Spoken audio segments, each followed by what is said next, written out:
윤병로 장로님 기도해 주시겠습니다.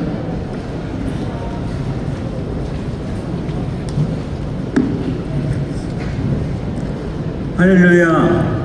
사랑과 은혜가 충만한 하나님의 인도하심으로 가운데 제50회 희년 남신도의 전국대회 둘째 날에 모든 프로그램을 통해 하나님의 우리를 향한 한없는 사랑과 은혜를 깨닫는 귀한 시간이 될 수 있도록 이끌어 주시옵소서. 저희들은 하나님의 택한 백성으로 교회와 가정과 세상에서 빛과 소금의 역할을 해야 하지만 우리의 이기심과 욕심 때문에 주님이 원하시는 귀한 직분을 감당하지 못하였음을 이 시간 기도하오니 우리의 부끄러운 모습을 주님의 십자가의 보혈로 깨끗이 씻어 주시옵소서. 오늘 한자리에 모인 주의 자녀들에게 하나님의 놀라운 사랑을 전하실 장상태 장로님의 주님의 권능의 손으로 붙들어 주셔서 가정, 하나님이 내게 주신 가장 거룩한 사역지의 주제 강의를 통해 하나님의 우리를 향한 놀라운 사랑과 은혜를 깨닫고 그리고 가정의 소중함과 가정의 제사장인 아버지의 역할과 귀한 믿음의 제사장으로 새롭게 거듭남으로 하나님의 영광의 도구로 온전히 사용되어질 수 있도록 인도하여 주시옵소서. 세상에서 주님의 백성으로 하나님이 원하시는 삶을 산다는 것이 너무나 어렵고 힘들지만 우리를 잘 아시는 주님께서는 우리에게 권능의 말씀을 통해 때로는 교회와 가정을 통해 우리의 멍에와 십자가를 주님께서 나와 함께 지어주심으로 우리를 이 자리까지 인도해 주셨음을 고백합니다.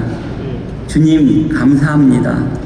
하나님의 사랑 안에서 주의 자녀들이 주님과 동행하는 임마누엘의 삶을 살아갈 수 있도록 저희들의 마음을 주님의 권능의 손으로 붙잡아 세상 풍파에 흔들리지 않도록 이끌어 주옵소서. 제50회 희년 남신도의 전국대회를 통하여 살아계신 하나님만을 찬양하며 성령과 말씀으로 가정을 세우고 세상을 섬기자라는 주제와 같이 하나님의 택한 백성으로서 하나님의 성령에 충만하고 말씀이 회복되는 가정과 세상을 섬기는 주의 백성으로 거듭나며 우리의 삶 속에서 교회를 살리고 가정을 세우며 세상을 섬기는 믿음의 열매를 맺을 수 있도록 우리의 마음과 삶을 주님의 권능의 손으로 이끌어 하나님의 영광을 세상에 전하는 주의 자녀가 되게 하옵소서. 남신도의 전국대회의 모든 순서와 프로그램과 일정을 통해 하나님께 영광을 돌리며 십자가의 사랑으로 우리를 구원하신 예수 그리스도 이름으로 간절히 기도합니다. 아멘.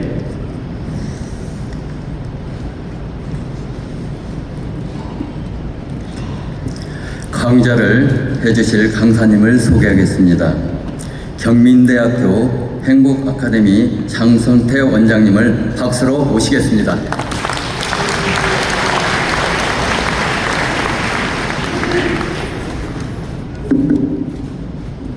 장상태 장로입니다. 의정부 비전교회를 섬기고 있고요. 경민대학교에서 학생들을 가르치다가 5년 전에 정년퇴직했습니다. 근데 정년퇴직하고 나서 학교에서 다시 불러주셨어요. 행복아카데미를 맡아달라고.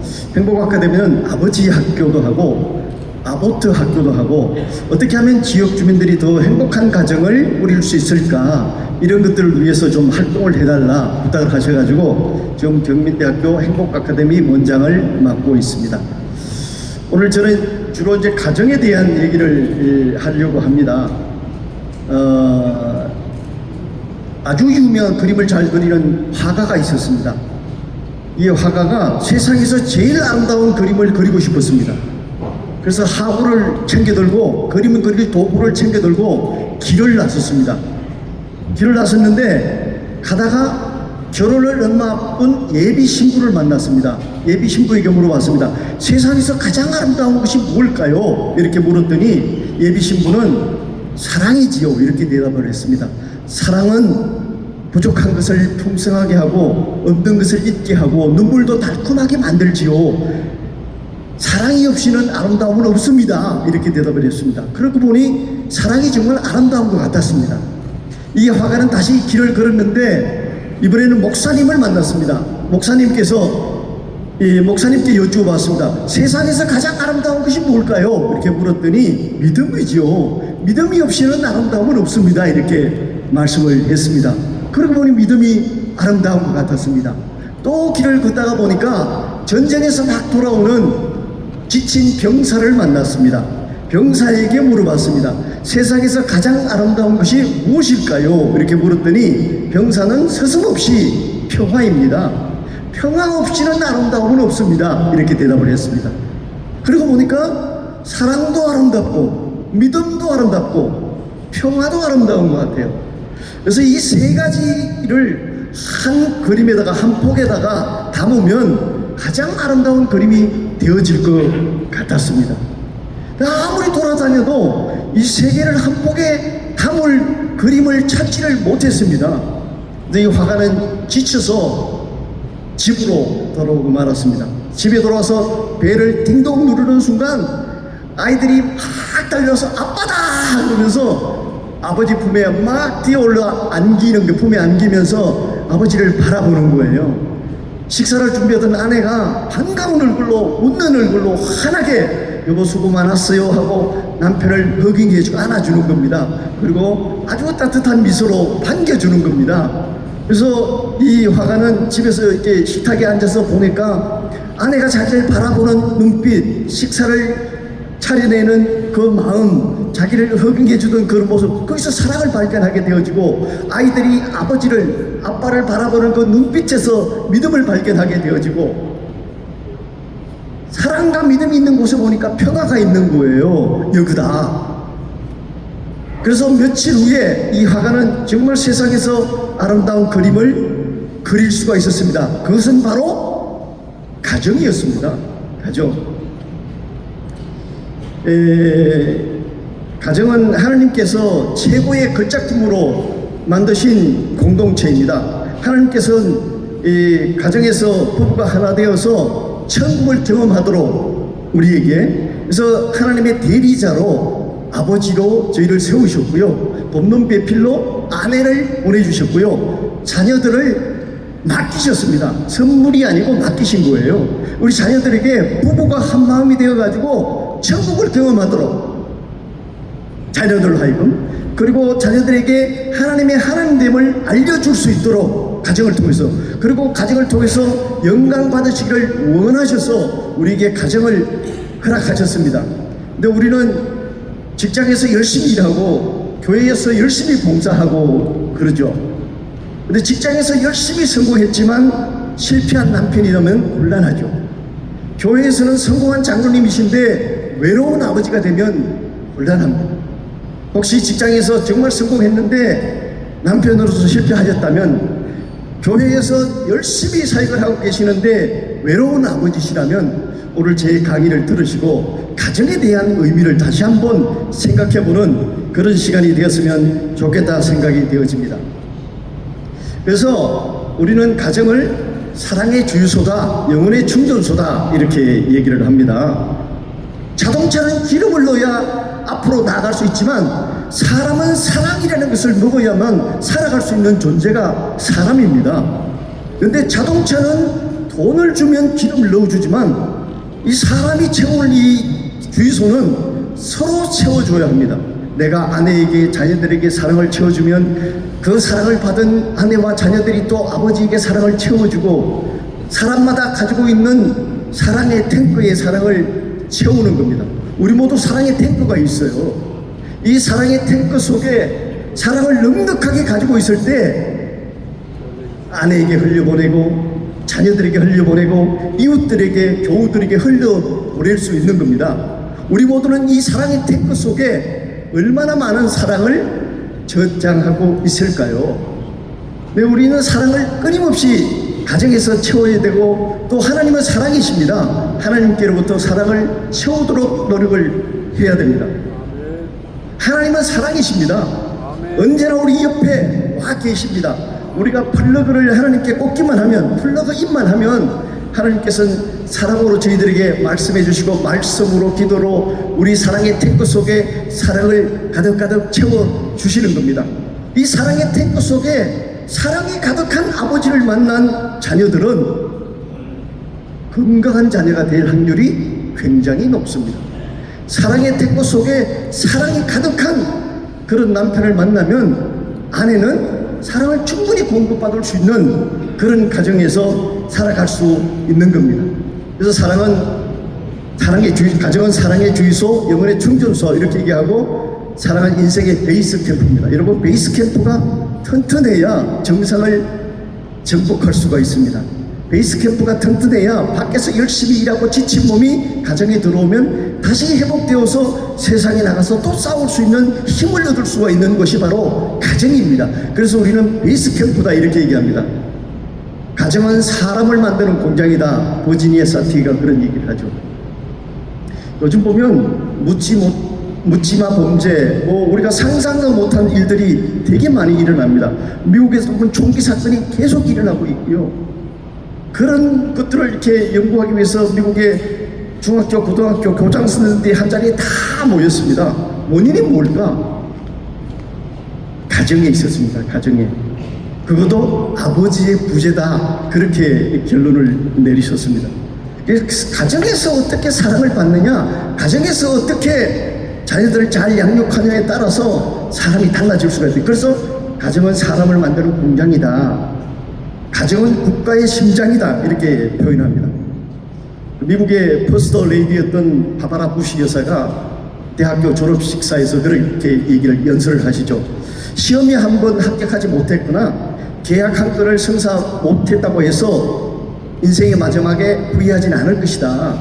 그러나 가장 소중한 부모, 자녀, 가족과 시간을 많이 가지지 못하고 사랑을 많이 나누지 못한다면 인생의 후반에 반드시 후회할 것이다. 그렇게 말씀하셨습니다. 그래서 이 국가의 장래는 백악관에 달려있는 것이 아니라 여러분의 가정에 달려있다. 국가의 수준을 보려면 가정의 수준을 보면 알 수가 있다. 가정의 수준은 저희는 아버지 학교를 많이 했기 때문에 아버지의 수준을 보면 가정의 수준을 알 수가 있다. 이렇게 얘기를 합니다. 혹시 아버지 학교 수료하신 분 계시면 손 한번 들어보실래요? 오, 제법 많이 계십니다. 네, 수료하지 않으신 분들 혹시 제가 강의 중에 아버지 학교 얘기를 자꾸 꺼내게 될 텐데 미리 양해의 말씀을 좀 드리도록 하겠습니다.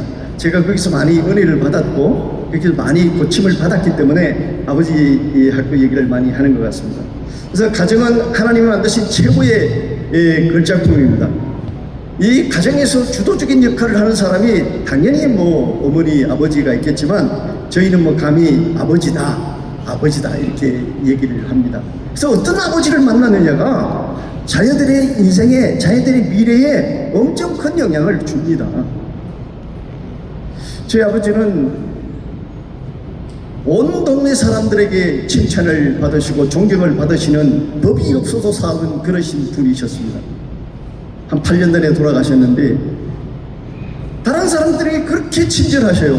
근데 유독 저한테는 모질게 대하셨어요.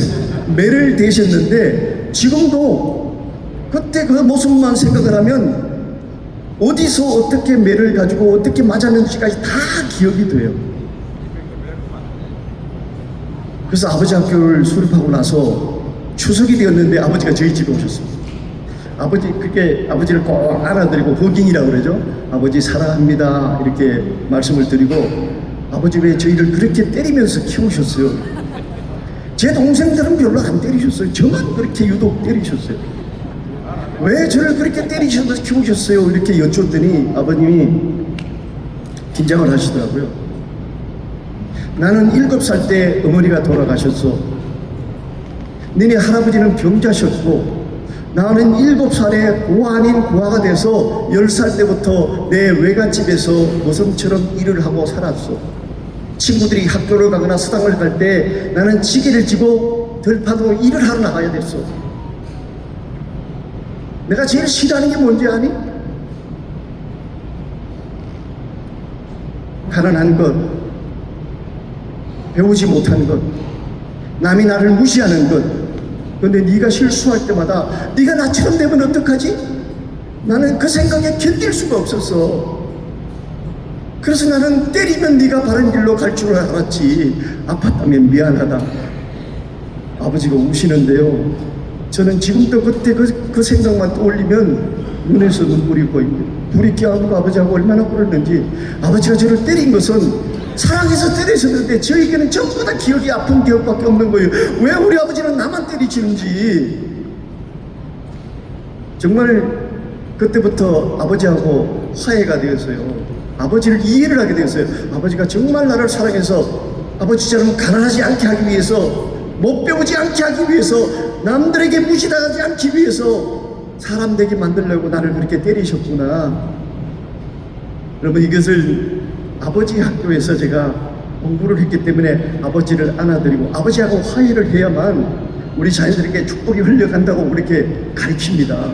그래서 아버지 그 영향력이라고 하는데, 영향력이 3, 4대를 흘러간다고 하는데, 3, 4대를 흘러가는데 내가 나쁜 영향력을 덧붙여서 보내는 것이 아니라 부정적인 영향력이 있다면 다 끊어내고 좋은 영향력을 우리 후대들에게 흘려보낼 수 있는 그런 아버지가 되어야 된다. 아버지 학교에서 그렇게 배우게 되었습니다. 저희 아버지 학교를 우리는 아버지 학교 하면 나쁜 아버지들이 오시는 걸로 생각을 하시는 분들이 되게 많은데 결코 그렇지 않습니다.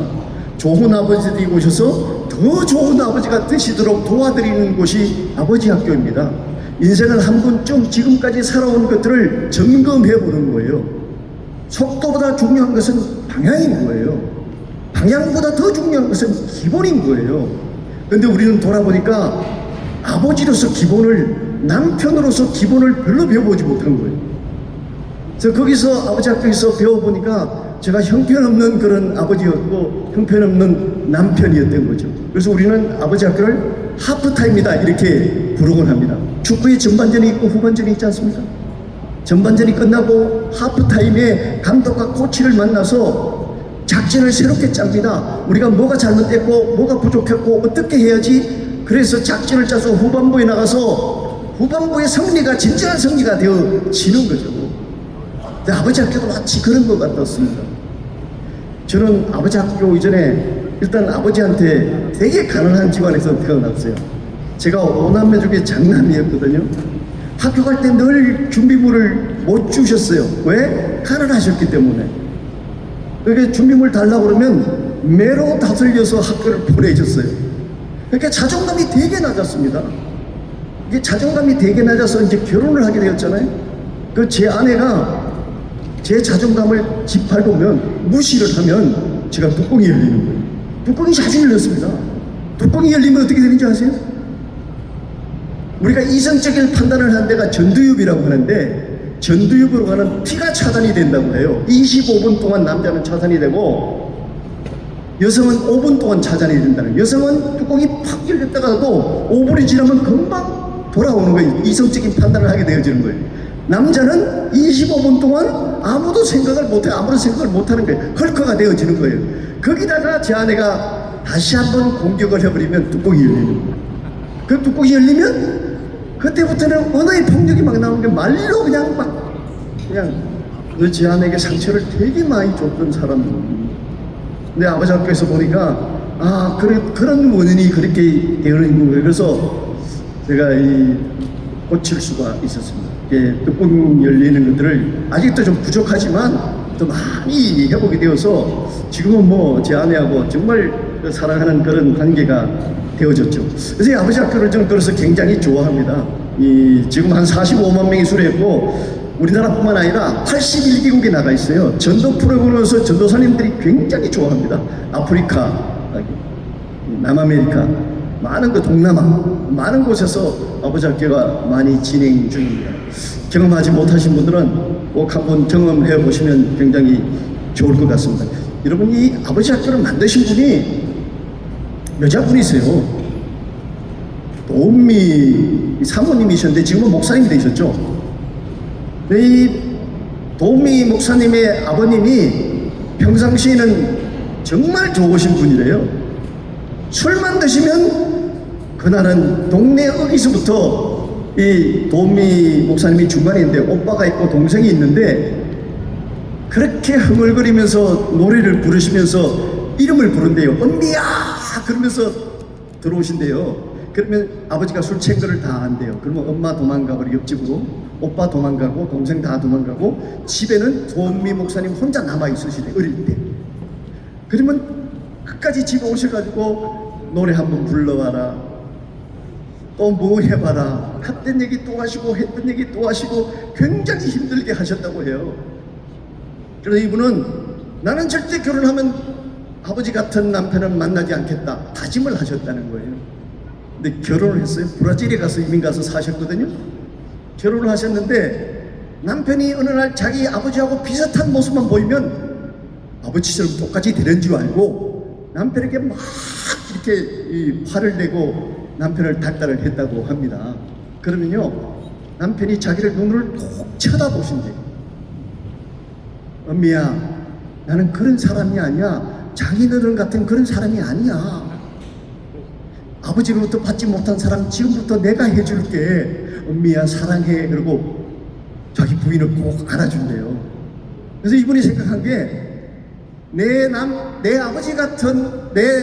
아버지 같은 아버지를 만나는 사람, 내 남편과 같은 아버지를 만나는 사람, 그 자녀들이 미래가 달라질 거다. 한국의 가정에 많은 문제가 있다고 그러는데 진짜 한국의 가정을 살리려면 아버지들을 교육을 해야 되겠다. 그래서 미국으로 건너가서 가정학 박사를 하시고 온누리교에 오셔가지고 만드신 것이 두란노 아버지 학교셨습니다. 그리고 최근에 또 만드신 것이 아보트 학교라고 실버 학교예요. 55세 이상 되시면 오실 수가 있는데, 여러분 노년이 돼서 자녀들에게 걸림돌이 되거나 부담이 되는 삶이 아니라, 여러분 여녀가 바다에 나가서 잘 성장을 하면 꼬리를 치면서 자기가 태어났던 곳으로 막 거슬러 올라가서 알을 낳고 다음 세대를 위해서 모든 인생을 다 바치고 끝을 맺지 않습니까? 그런 것처럼 아보타라고 하는 것이 살아있는 조상이라는 뜻인데, 살아있는 조상에 대해서 우리 후손들을 축복하고 남은 인생을 주님 안에서 행복하게 살아가는 방법이 뭘까, 이것을 고민하고 강의해 주는 것이 아보타 학교예요. 그래서 저희 전민대학교에서 10월 3일부터 아보타 학교를 하게 되어지는데, 혹시 관심 있는 분은 쉬는 시간에 오시면 제가 잘 좀 설명을 해 드리도록 하겠습니다. 그래서 이제 아버지가 가정에서 어떤 영향력을 끼치는지 아버지 영향력에 대한 얘기를 한번 해보도록 하겠습니다. 영국의 국립아동발달연구소에서 58년 개띠죠. 17,000명을 대상으로 70년 동안 아동 성장 발달을 연구, 지금도 하고 계세요. 이분들이 연구한 결과가 뭔지 아십니까? 어릴 때 아버지와의 관계가 그 사람의 인생의 삶의 질을 결정한다, 이렇게 결론을 냈습니다. 어릴 때 아버지로부터 충분히 사랑을 받고 인정을 받고 자란 사람들은 정서적 애착이 잘 되어가지고 인성이 비교적 좋고 소속감, 가치감, 자존감이 높은 건강한 사람이 되어진대요. 이런 사람들은 대인관계가 좋고 사회생활을 잘하는 사람이 되어진다는 거예요. 근데 어릴 때 아버지로부터 사랑을 받지 못한 사람들이 있어요. 사랑의 결핍으로 자란 사람들은 그 결핍으로 인해서 많은 문제가 생긴다는 거예요. 여러분, 마른 석고치에다 물을 갖다 대면 막 흡수하잖아요. 사랑을 받아야 되는데 아버지로부터 그 사랑을 받지 못했어요. 그러면 그걸 메꾸기 위해서 누군가와 접촉을 하게 돼요. 거기 술일 수가 있고 마약일 수가 있고 도박일 수 있고 여러 가지 문제로 나타난다는 거예요. 문제가 생긴다는 거예요. 독일의 심리학자 미체렐리라는 사람은 이런 얘기를 합니다. 어릴 때 아버지로부터 사랑받지 못하면 영혼의 구멍이 생긴대요. 그 구멍에 의해서 상처가 생기고 상처가 분노를 낳게 되고 분노를 방치하면 폭력을 쓰게 되어집니다. 우리 사회에서 일어나가는 묻지마 폭력 이런 것들이 보면 전부 다 그 사랑의 가정에서 사랑의 결핍에서 생기는 것들이 거의 대부분 된다는 거죠. 그만큼 그 가정에서 아버지의 사랑이 아버지의 영향력이 그만큼 중요하다는 거예요. 그 아버지의 영향력은 또 구체적으로 보면 태어나기 전부터 아버지는 자녀들에게 영향을 주고 있어요. 태교신기라는 글이 있습니다, 여러분. 조선시대 때 이시분이라는 분이 이 글을 쓰셨는데 세계 최초의 태교신기예요. 글이에요. 태교에 관한 글입니다. 아비가 자식을 낳고 어미가 기르고 스승이 가르치는 것 세 가지를 합쳐야 온전한 인간을 만들 수가 있는데 스승이 10년 가르치는 것보다 엄마 뱃속에서 10달 가르치는 것만 못하고